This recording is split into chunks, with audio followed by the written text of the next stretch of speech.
મટી જાય એવું છે બોલવાની નહીં હું માતા આવું કહું છું ભાઈ એ મારો ભગવાન આયા જ્યાં બેઠા ઉઠાનું પરમણ રાખશે મારો નાથ અવની ઓર રાખશે એવું હું માતા છું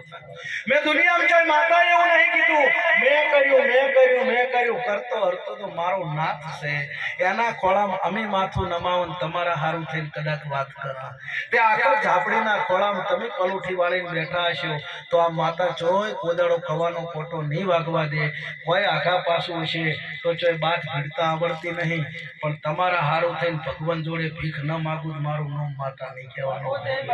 ભાઈ ભગવાનથી મોટું કોઈ નહીં મારા નાથથી કોઈ મોટું નહીં ભાઈ તે આ દીવાની સરસે રહેજો આ દીવાની ઘણાય રમેલ કરવી ને ઘણાય મોટવા કરવા પૈસાથી થોડા થાય છે ભાઈ અમુક નહીં ધૂણવા બે એટલે જો તમે ગાદીએ ધૂણવા બે એટલે પેલો ભૂવો બીજો ભૂવો ધૂણે એટલે કે હે હું ગરીબની માતા પછી વળી 5-10 મિનિટ થઈને બીજા કોક ધૂણવા બે કે હે હું મળદની માતા જાવું ક્યાં ગરીબની મળદ ભાઈ પણ બે વાત સાચી છે ગરીબ કને કહેવાય બંગલામાં રહેતો હોય ને ગરીબ ના કહેવાય